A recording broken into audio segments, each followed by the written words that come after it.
Y bueno, bienvenido aquí a Elite Gaming. Yo sé que no es el lugar donde uno se espera un podcast entre un rabino y otra persona, un podcast que toque temas religiosos, pero precisamente por eso me parece que es el lugar propio para este podcast, porque nuestro podcast no es como cualquier otro podcast de temas religiosos. Creo que aquí vamos a tocar muchos temas, vamos a hablar de muchas cosas muy distintas, vamos a romper paradigmas. Y bueno, me parece que empezando por el lugar, la manera en que estamos creando este proyecto, ya establecemos el tono, ya establecemos el mindset, ya no tenemos que explicar cómo somos. Yo creo que la gente ya entendió que esto no es otro shiur más. Bueno, primero, ¿cómo la gente entendió si no le explicamos? ¿Tú piensas que ya con una primera imagen ya entendieron todo? Yo primero quiero darte el agradecimiento por esta idea, por invitarme aquí a tu local, aquí en Panama City. Es verdad, la gente puede ver que aquí hay, en un principio, dos mundos completamente diferentes. ¿Tú tienes cuántos años? Yo tengo 20 años. Tienes 20 años, yo tengo 41. Oh my God. Te doblo en edad. Perdón. Pero más allá de las aparentes diferencias, tenemos una historia en común, tenemos una conexión. Así es. Y creo que en definitiva, todo el mundo, más allá de las diferencias, más allá de los rasgos y de las etiquetas exteriores, todos tenemos una conexión directa. Tú me dijiste ahora hace unos minutos, te preguntaba si este podcast es exitoso. ¿Cómo te gustaría llamarlo? Y me dijiste... Conexión directa. Así es. Conexión directa. Así que, nuevamente, gracias Salo Cohen por invitarme, y espero que esto no sea solamente una inspiración para ti y para mí, sino como el Rebbe de Lubavitch siempre decía, cuando dos personas, dos individuos se conectan, debe surgir una inspiración, un beneficio, algo bueno para un tercero. Y ojalá, Dios mediante, que todos los terceros que nos escuchan se inspiren a partir de estos encuentros que vamos a tener. Así será, así será. Esperemos crear una conexión directa no solo con nosotros, sino con todos los que participen. Exactamente. Amén, que así sea. Sí. Y bueno, Rabbi, ¿cómo te definirías? ¿Cómo te presentarías ante alguien, sabes, un desconocido, alguien que no sabe? ¿Cómo te definirías como persona desde un punto de vista no religioso y también de un punto de vista religioso? ¿Quién es el rabino Gabriel Benayon? Bueno, me gustó la pregunta, pero cambiaría la forma de hacerla.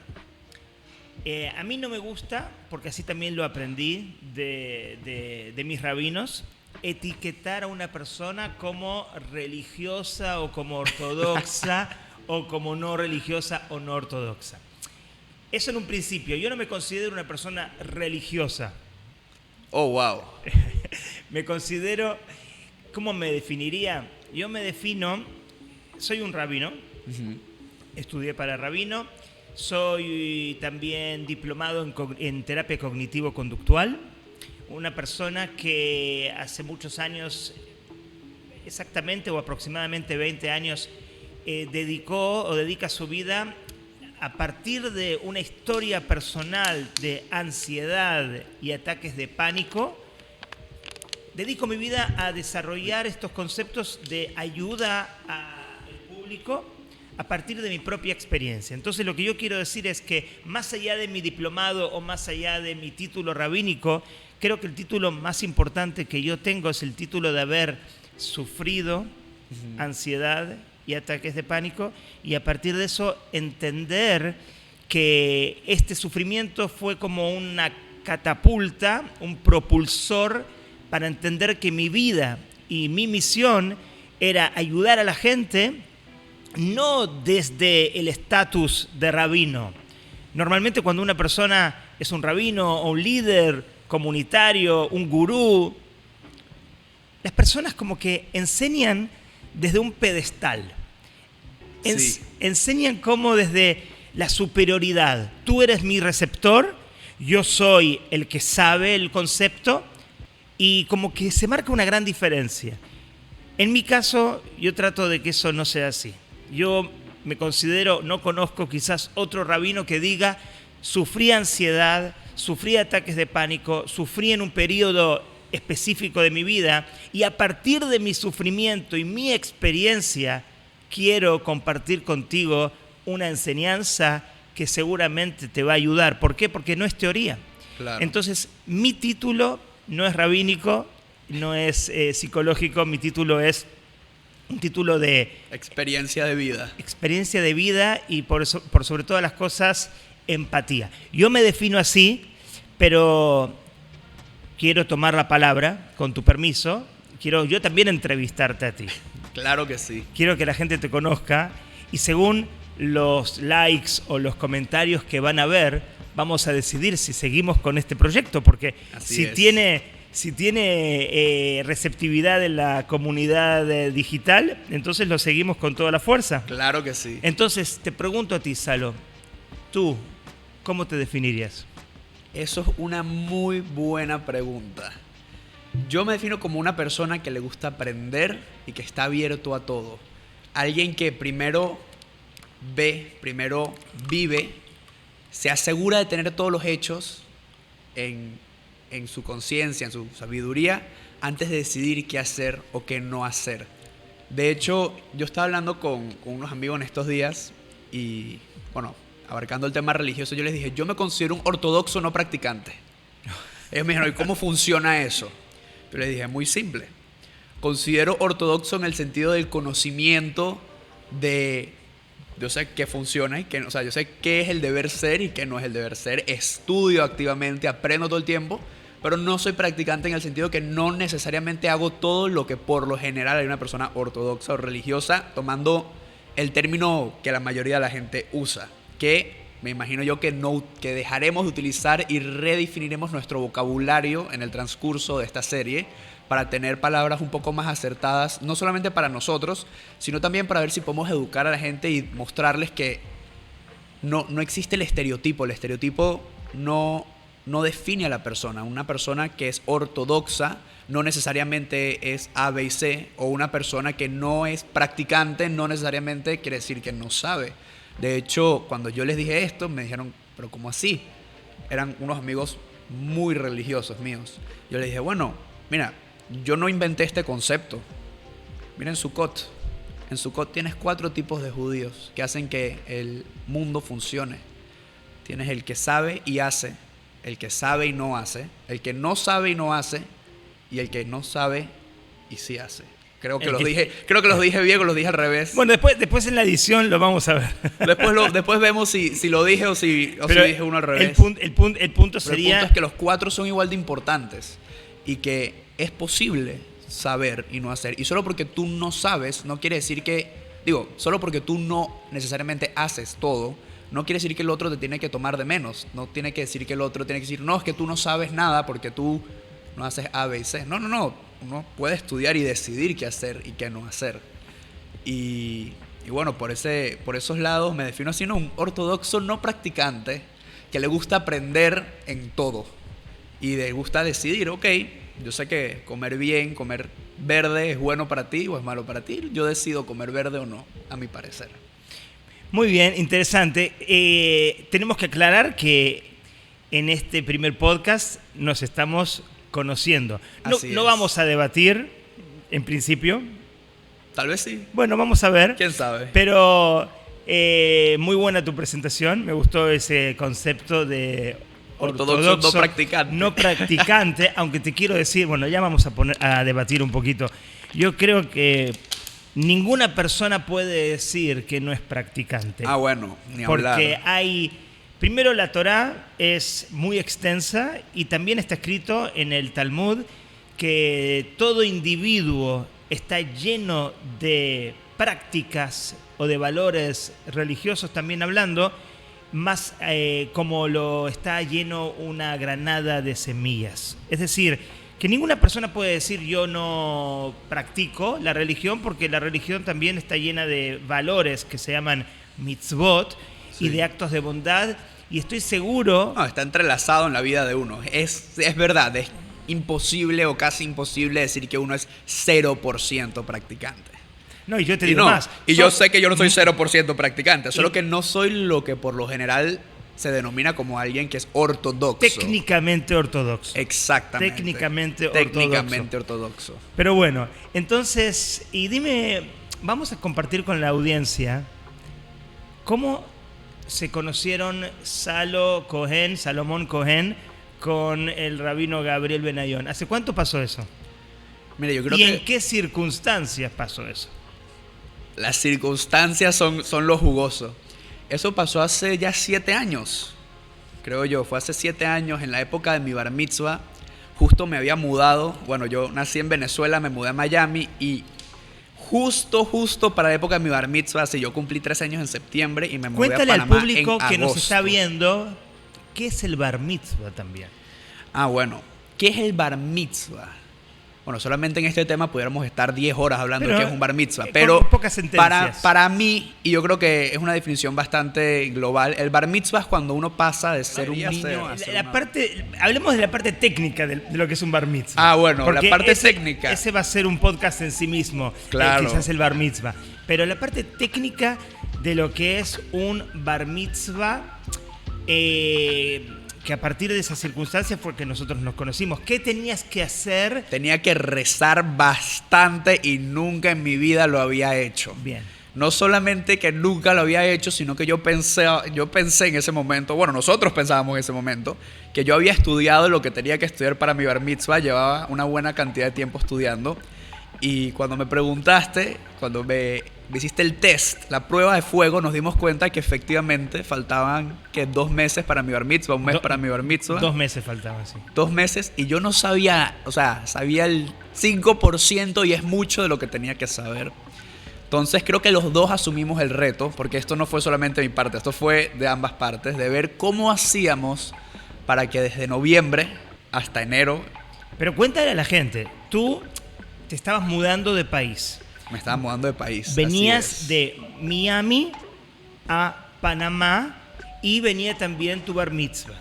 Entonces, como tú dijiste, tenías 2 meses para aprender quizás lo que gente aprende en un año. Así es. Niños aprenden en un año.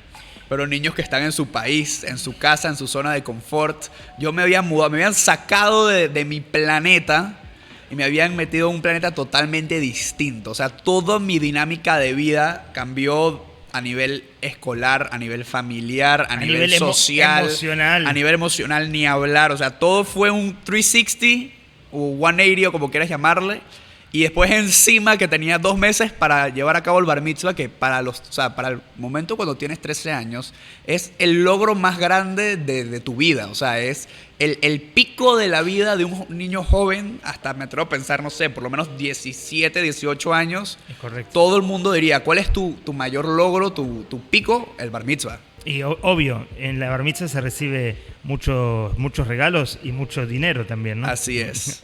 Bueno, es un logro importante. Por eso lo digo. Pero entonces, tú estabas a punto de hacer tu bar mitzvah y no ibas a llegar en principio a cumplir con tu responsabilidad como niño judío en ese día tan importante porque no llegabas. Así es. Asumimos el reto y en 2 meses lograste, Salo, una bar mitzvah y un rezo tan especial que creo que las personas o los niños que estudian todo un año no necesariamente llegan a lo que tú llegaste.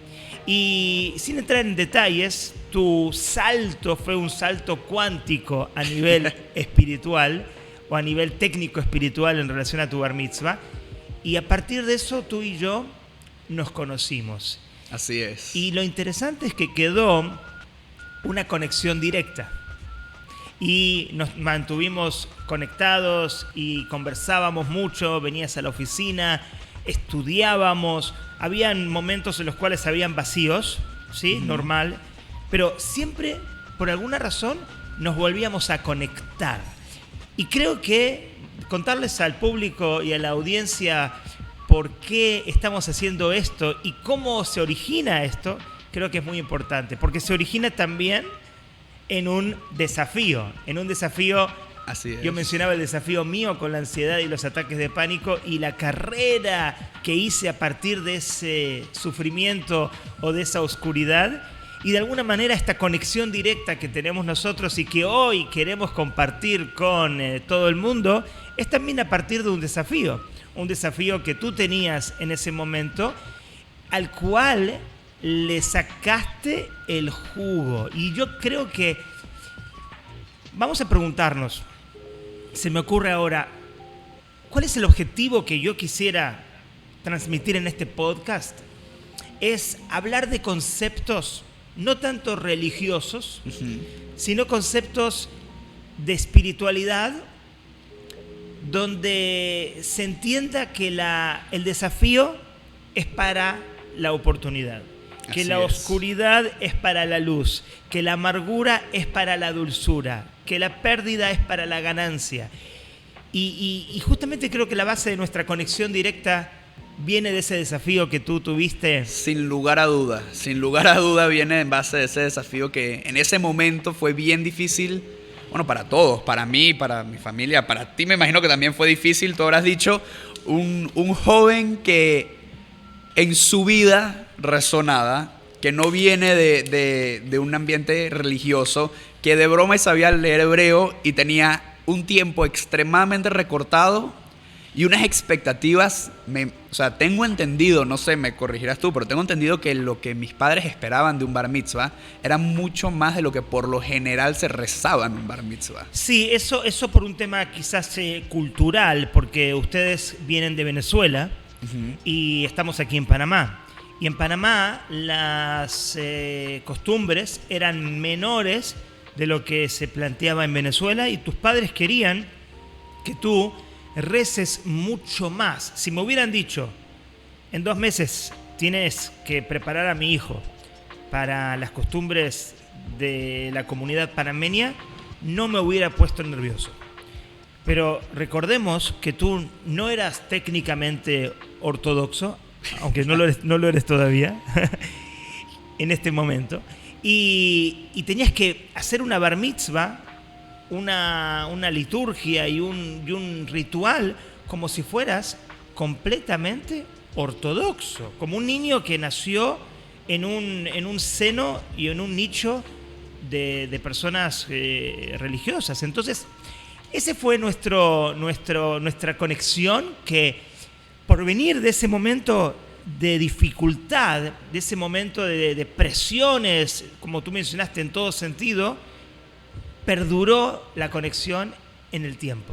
Así es. Y esto es lo interesante de ver. Cuando algo surge a partir del desafío, del dolor, de la dificultad, cuando uno sobresale y pasa esas dificultades, la recompensa perdura en el tiempo. Pero déjame hacerte yo ahora otra pregunta que tengo anotada aquí porque me vine preparado. Y quiero preguntarte lo siguiente. Salo, dejemos un poquito los valores espirituales. Acuérdate que estamos en un podcast donde queremos presentarnos y que libremente, sin tanta preparación, la gente sepa quiénes somos. ¿Qué hace Salo? ¿20 años? 20 años. En un día, en una jornada normal. Bueno, mira, te cuento un poco qué hago en una jornada normal, pero antes de contarte eso, te voy a dar el contexto de por qué lo hago de esa manera. En mi búsqueda de aprendizaje, de conocimiento y de sabiduría, me topé un día con Tal Ben Shahar, que es, me imagino que se dan cuenta por el nombre, judío, israelí, técnicamente no ortodoxo, y es el líder, el fundador del Happiness Study Academy. Él desarrolló el campo de estudio de la felicidad. Y una vez, aprendiendo temas de coaching, mi mamá también es coach, y yo dije, quiero ser coach. Y mi mamá me dijo, no te puedo certificar porque, ¿sabes? Conflicto de intereses ahí, pero busca a alguien más que te certifique. Vamos a invitar, si todo sale bien en este podcast, vamos a traer invitados fuera de nosotros. Claro que sí. Y creo que una de las primeras invitadas va a ser tu mamá. Ah, bueno, mira tú. ¿Ya escuchaste, ma? Bueno, espero que escuchaste hasta este punto del podcast. Y bueno, aprendiendo mucho de él, es muy interesante porque él muestra cómo, y yo sé que dijimos que íbamos a dejar la Torá a un lado, pero creo que tenemos que definir que es casi imposible porque está entrelazada a nuestra vida. Y él muestra cómo a través de la ciencia hay cosas que están escritas hace miles de años y que demuestran una manera de llevar una mejor vida, una vida un poco más feliz. Entonces, bueno, dentro de esas cosas, yo aprendí bastante. ¿Y cómo es mi jornada? Primero yo me despierto, lo primero que hago es hacer ejercicio.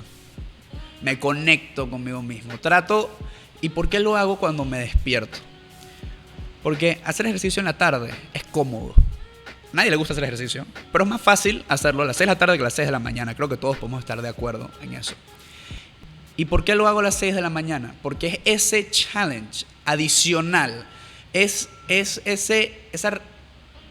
¿Sabes? Es como, tengo que hacer algo que no me gusta, que me está costando. Es una cosa difícil, que puedo hacerlo en otro momento, pero ese hecho de hacer algo que me sobrepasa. Doblegar el cuerpo. Y no es tanto la parte del cuerpo, porque el cuerpo aguanta, es la mente.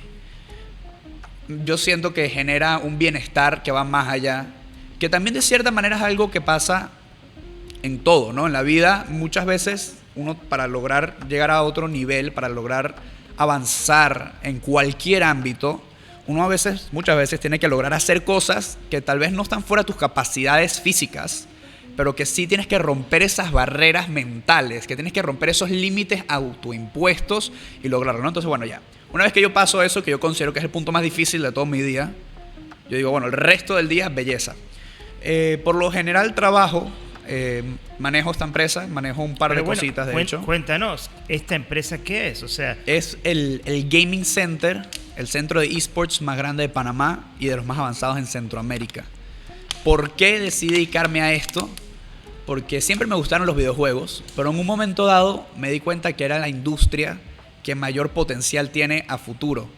Y dije, bueno, yo quiero estar metido en esta industria. En Panamá no hay nada similar, tenemos que ser los pioneros. O sea, Panamá cuenta con todo lo necesario. Entonces, bueno, mi jornada laboral por lo general es planificación en la mañana. Me reúno con mi equipo de trabajo, vemos qué vamos a hacer. No solamente nos dedicamos a los esports, también vendemos computadoras de alta gama y producimos eventos. Luego, hacia la tarde, por lo general me reúno mucho con gerentes, con gente de empresas. Nos llaman, mira Salomón, queremos hacer un evento así, así, así, cotízalo. O mira Salomón, queremos hacer algo del gaming, no sabemos ni cómo entrar, no sabemos qué, pero queremos estar metidos en la movida. Sabemos que por aquí va la tendencia de mercado. Entonces requiere muchas reuniones y hacia el final del día ejecuto todo. O sea, me aseguro que todo lo que se habló en la mañana con mi gente se hizo, hago el follow-up y ejecuto todo lo necesario ¿sabes? Todo lo que en las reuniones previamente habladas se habló, las propuestas, los planes, inventamos cosas nuevas, como por ejemplo podcast. Nosotros no hacíamos podcast al inicio, luego un día empezamos a hacer podcast para la empresa y bueno, enos aquí, eso nos llevó a este momento específico en el tiempo en el cual, tras otra conexión directa esporádica, porque no estábamos hablando mucho en el pasado recién, pasaron 3-4 cosas y un día los dos dijimos que wow, tú quieres hacer podcast, a mí me gusta el tema, tengo lo necesario. O sea, y mira cómo llegamos. Tu local también nos da la posibilidad, es algo bien sencillo, hay que decir, llegué aquí, estaba todo montado, tú me dices que esto se monta todos los días, se desmonta. Sabes que mientras estabas hablando, pensaba, si a la gente le gusta, si nos dan el like aquí abajo, si se suscriben y si nos dan sus comentarios sobre esta conexión directa, un día me encantaría hacer un debate o un podcast en relación a lo que es la adicción de los niños. Me encantaría. ¿Seguro te encantaría? O sea, ¿no te parece que sería como...? Me fascina. A mí me han entrevistado en la radio. Aquí en Panamá me han entrevistado radio, televisión, periódicos. Y me han sentado enfrente personas que no saben lo más mínimo de videojuegos y que lo único que en su mente piensan es que los videojuegos son malos. Que los videojuegos causan esto y lo otro. Pero vas a tener que mostrarme evidencia científica, lo que quieras, para darle fuerza al tema de los videojuegos. Pero vamos a plantearlo y a dejarlo. Eso puede ser el episodio 4. Episodio 4, no sé, pero 14. 14 quizás, porque va a ser muy, muy interesante. Sí. En ese momento quizás se van a marcar nuestras diferencias.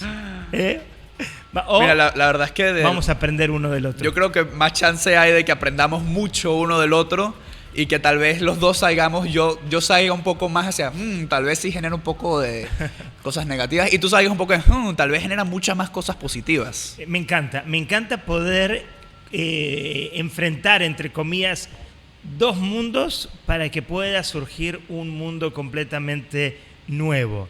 Voy a hacerte la próxima pregunta. Mira, yo había hecho la pregunta ¿cómo defines tu conexión con Dios? Pero de alguna manera creo que ya lo respondiste. Voy a hacerte otra pregunta que te preparé hoy. Cuéntanos, y si quieres yo también respondo más o menos lo mismo sobre mí, para que esto sea algo balanceado, armónico, parejo. Cuéntanos una historia así especial. ¿Cómo decirlo? No sé si decir milagrosa, pero un suceso impactante en tu vida que quisieras siempre contar, Dios mediante, a tus hijos, a tus nietos, a tus bisnietos. Algo que fue una historia que te marcó a fuego y que de alguna manera también definió quién es Salomón Cohen hoy en día. No sé si es una pregunta que te tengo que dejar pensar unos minutos. Es una buena pregunta, es una muy buena pregunta y se me viene a mente dos cuentos puntuales. Uno es muy rápido, muy breve, así que empezaré por ese y el otro considero yo que es mucho más profundo. Algo que me marcó, algún momento que yo digo que puede estar a la par con mi bar mitzvah de un punto de vista de logros y de cosas que ni yo me esperaba de mí mismo. Y creo que cuando te cuente te vas a acordar. En la pandemia fue el bar mitzvah de mi hermano. Fue en la mitad de la pandemia. Nosotros no estábamos en Panamá. Sí, Joseph. Eitan todavía le falta un poco. Y bueno, estábamos en República Dominicana, donde yo me atrevo a pensar que habían, 20 judíos, de los cuales 10 eran mi familia, puede ser. Y bueno, estábamos allá, no sabíamos qué íbamos a hacer. En ese entonces Panamá tenía los aires cerrados, no sabíamos qué iba a pasar. No sabíamos si ni siquiera había un rabino en ese país. Descubrimos que efectivamente había un rabino en el país.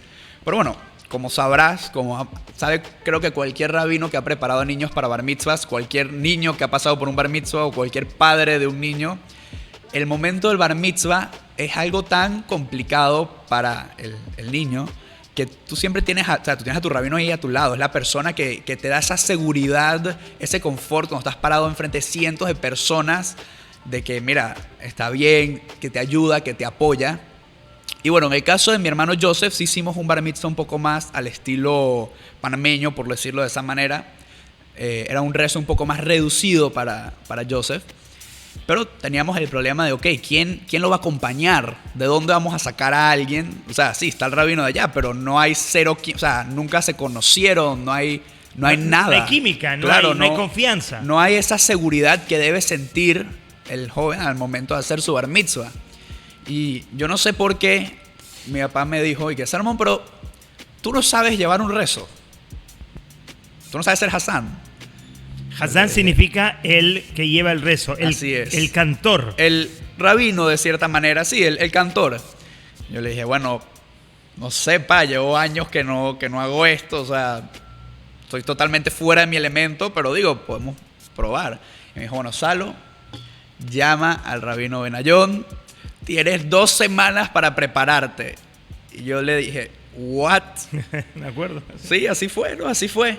Y bueno, me da mucha felicidad. Para mí eso fue un momento muy especial porque pude acompañar a mi hermano, pude darle esa seguridad que yo mismo sabía lo importante que era. Espectacular. Y fue una vez más, me probé a mí mismo incluso. Yo dije, wow, qué interesante. Y aquí donde yo digo, ortodoxo, no técnicamente ortodoxo. ¿Por qué? Porque yo no hago esto todos los días, ni mucho menos. O sea, exacto, llevaba no sé cuántos años sin hacerlo y no lo he vuelto a hacer. Pero tenía esa seguridad en mi judaísmo interior, en mi persona y mis capacidades de yo puedo hacer esto. Yo puedo acompañar a mi hermano en lo que es para su momento de vida lo más difícil, lo más complicado. Y eso para mí fue súper especial. Pero lo que yo sí considero que sería, si yo tuviera que decir una sola historia el resto de mi vida, yo cuando estaba graduándome del colegio, había acumulado suficientes créditos, tenía tiempos libres que me daban entre clase y clase. Y en uno de esos tiempos libres yo vi a un estudiante que él siempre estaba caminando con un libro de química bien así enorme, con una cara de estresado y frustrado, o sea, tenía una nube gris encima de él. Yo lo veía y no sé, fueron 4 días después de que empecé clases que yo dije, ya va, yo no puedo ver a esta persona así más. O sea, yo tengo que saber qué está pasando aquí, porque él siempre carga esta nube gris. Perdón, no la podías ver, o sea, porque sufrías empatía o porque te molestaba a ti. No, yo decía, yo no puedo ser partícipe de esto, o sea, yo soy... Si lo veo, tengo que ayudar en algo. Claro, o sea, yo soy cómplice de su situación al estar aquí en un periodo libre donde estoy jugando en mi computadora o haciendo cualquier cosa y viendo a esta persona sufriendo. O sea, bueno. Yo soy cómplice. Yo no sé, no estuve involucrado, pero si yo no hago nada, yo soy cómplice. Entonces, bueno, me metí. Es como dicen en el subterráneo de Nueva York. Si tú ves algo, tienes que decir algo. Así es. Acá, see something, say something. Exacto. Y acá tú estás viendo que hay una persona que está sufriendo. Entonces, si tú lo estás viendo, es porque algo tienes que hacer. Así es. Y bueno, me metí y así por curioso. O bueno, yo creo que en la vida no hay casualidades. Todo tiene sus cruces, todo tiene sus puntos. Y yo creo que a medida que desarrollemos estos podcasts van a surgir más. Y bueno, averigüé y resulta que este era un chico que tenía todas las dificultades de aprendizaje del libro. Si tú agarras un libro de dificultades de aprendizaje, él las tenía toditas. Él lo dejaban llevar lo que en Venezuela se le llama una chuleta, pero no sé cómo lo dicen aquí en Panamá o en Uruguay, pero una tarjetita con información al examen. O sea, a ese punto de dificultades de aprendizaje él tenía permiso. Para él no era trampa hacer eso. Y bueno, resulta que él estaba fracasando varias clases, estaba en 10º grado en ese momento y lo iban a botar del colegio. O sea, ya estaba en el límite, él llevaba 10 años con tutores, con shadows, con gente que lo acompañaban de clase en clase y no daban. Y yo dije, no puede ser, yo no acepto esto. Yo pienso que cada quien es responsable, es dueño de su realidad. Yo no acepto que a él le van a hacer esto. Esto no es culpa de él. Alguien le está fallando. El sistema le está fallando. Y si no le está fallando, yo voy a comprobar con mis propias manos que de verdad es así. Pero yo no voy a sentarme a ver cómo a este joven terminan de arruinarle su vida. Porque no era un tema de que se saliera del colegio. O sea, tal vez podía ir a otro colegio mejor. Pero el daño en autoestima que él tenía era algo que no era culpa ni no le pertenecía a él. Eso era de su ambiente, de los que lo rodeaban. Y yo dije, bueno, yo voy a enseñarle, yo voy a ayudarlo, voy a hacer lo que sea necesario. Y te digo que fueron por lo menos 3 semanas de coaching. Olvídate de enseñarle química, matemática, física, nada de eso. Literalmente le cambiaste la cabeza. Fue coaching. O sea, primero yo tenía que... Él no pensaba que él era capaz. O sea, llegó un punto de estar tan machucado que él no... Yo le dije, brother, mira, yo no tengo duda que tú eres capaz, pero a ti de nada te sirve que yo no tenga duda que tú eres capaz. Porque si tú piensas, como decía el basquetbolista, Michael Jordan creo que era, que decía que si crees que puedes o crees que no puedes, tienes razón. Entonces yo le dije, mira, lo primero que yo necesito que tú entiendas es que tú puedes. No, que no puedo porque tengo estas... A mí no me importa lo que tú tienes o no tienes. No me importa. Tú puedes. Ahora, si tú quieres esconderte detrás de todo lo que tú tienes, no hay ningún problema, lo acepto. Pero entonces yo acepto que esto no es que el mundo te falló, esto ya eres tú solo. Tú estás tomando responsabilidad por tu situación. Ahora sí eres víctima de las circunstancias. No, ahora eres responsable de tus propias circunstancias. Porque sí, eres responsable si tú aceptas que tú no puedes. Si haces algo al respecto, eres responsable. Claro. Pero porque tú sabes, responsable, ¿cómo se dice responsable en inglés? Responsible. Sí, y responsabilidad. Accountable. Responsibility. Responsibility son la conexión de 2 palabras. Responsible y ability. La habilidad de responder. Así es. Entonces, responsabilidad es qué hago al respecto. víctima de las circunstancias es no puedo, me etiqueto como deficiente y no puedo hacer nada al respecto. Pero eso también es que tú eres el responsable de eso. O sea, yo creo que no existen víctimas de circunstancias. Existen gente que deciden hacer o no hacer, pero tú eres responsable de ambas decisiones.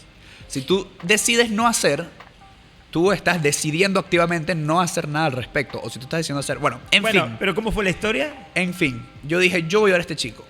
Y nos pusimos y le dimos y le dimos y le dimos y estaba todos los días, yo usaba mis horas libres para ayudarlo a aprender, a estudiar. Pega la pandemia y obviamente el mundo le cambió a todo el mundo, me desconecté, o sea, ya me olvidé, o sea, no es que me olvidé, pero bueno, se cambió el planeta. Y me graduó del colegio y cuando me graduó recibo un mensaje de él. Me dice, Salo, gracias, fuiste la primera persona en creer en mí. Y gracias a que tú creíste en mí, aprendí a creer en mí mismo.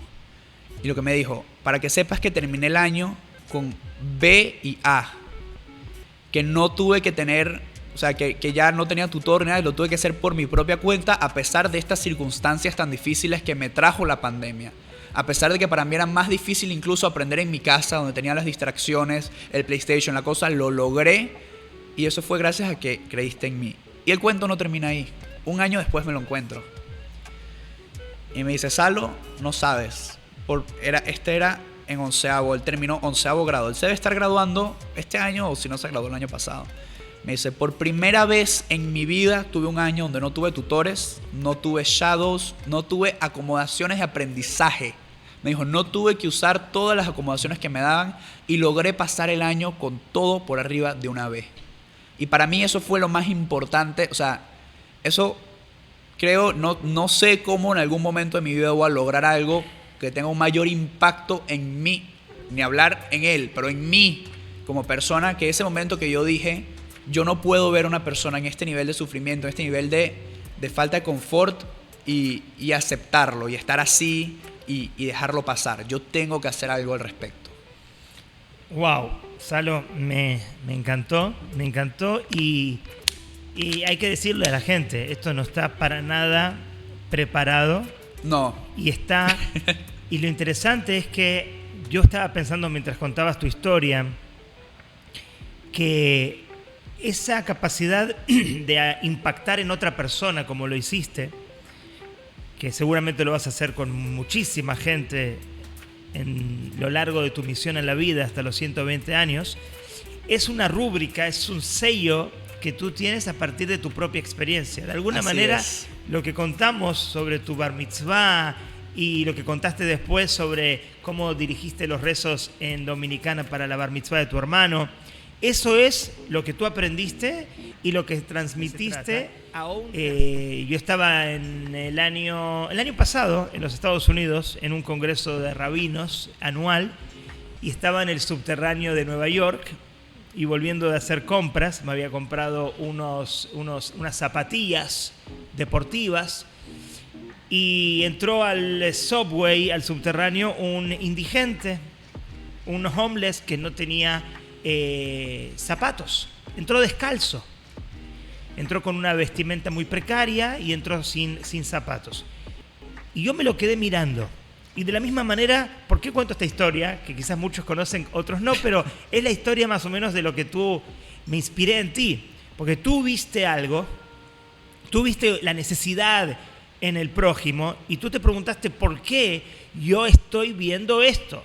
Si yo estoy viendo esto es porque la providencia divina, así es, Hashem, Dios, el destino, me está mandando esto para hacer algo al respecto.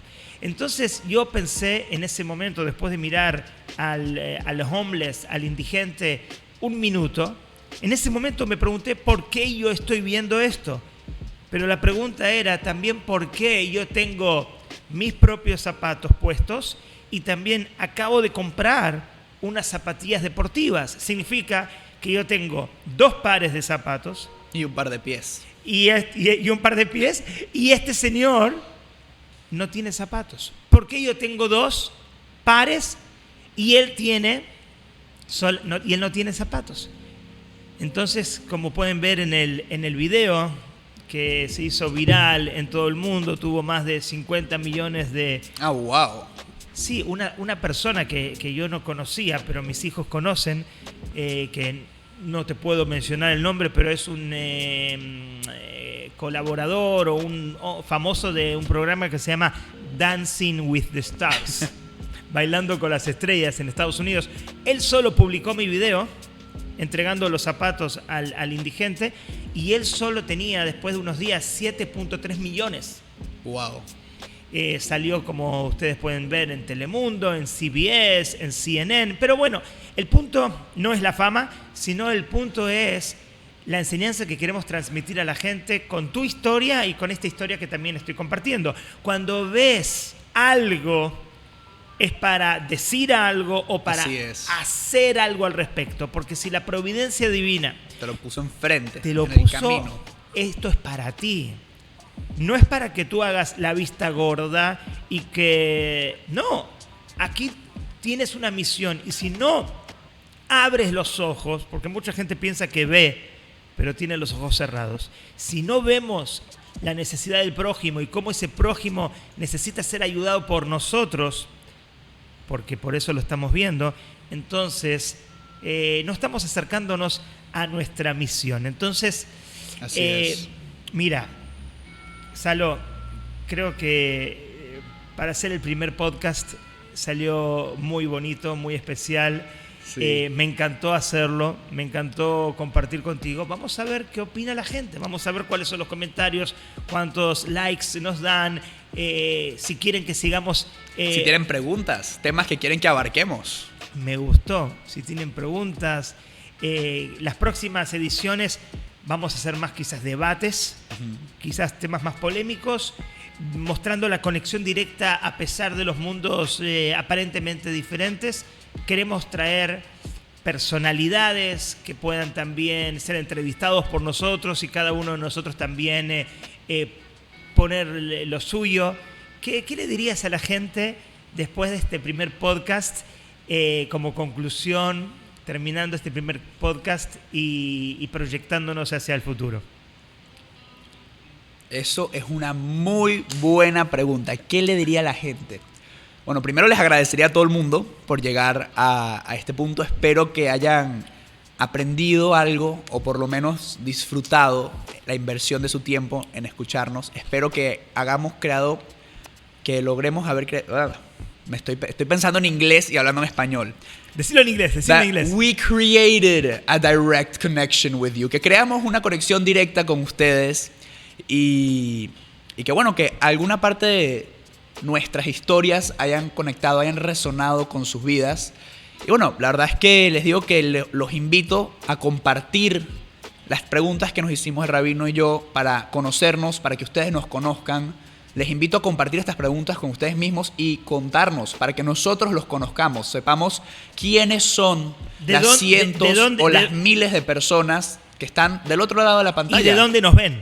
Así es, para saber con quién estamos creando una conexión directa. Y bueno, cualquier sugerencia, cualquier idea, cualquier tema que quieren que abarquemos en la serie de podcast, los invito a decirnos, a contarnos. Nosotros estamos abiertos a hablar desde videojuegos, como dijimos, donde será, no sé, el capítulo 14 o 43, hasta de religión, de política, de economía, o sea, lo que se les ocurra. Estamos aquí para darles nuestros puntos de vista, para traer invitados que sean expertos en esos temas y bueno, ver cómo se unen, cómo se sintonizan estos mundos que parecen a nivel superficial ser distintos, pero que a medida de que uno va hablando, uno se puede dar cuenta que en la profundidad todos somos mucho más parecidos, todos somos mucho más similares y todos somos parte de lo mismo. Todos somos personas y salimos de un mismo lugar y vamos hacia un mismo lugar. Muy bien, gracias Salo, me gustó cómo empezaste con el agradecimiento y ese es el agradecimiento que yo particularmente te doy porque estás abriendo tu local, tu casa, estos son tus implementos, gracias por invitarme. Veo que estás viendo también esa cámara directamente, ¿qué quiere decir? Cuando ves esa cámara, ¿estás mirando a la gente? Yo miro esta cámara y veo a la gente. Ok, entonces yo tengo que mirar allá y decirle a la gente que nos sigan, que también pongan qué fue el punto central que más te marcó en este podcast, qué fue lo que más te gustó, pero también hagan preguntas, díganos de dónde nos están viendo, cuál es el país de ustedes. Y creo que para ser el primero fue muy especial. Yo quiero decirte que la pasé muy, pero muy bien. Yo también la pasé, mira, gracias a ti, la pasé excelente. Y bueno, entonces, bendiciones para todos los televidentes y nos vemos en la próxima. Así es, nos vemos en la próxima. Chao.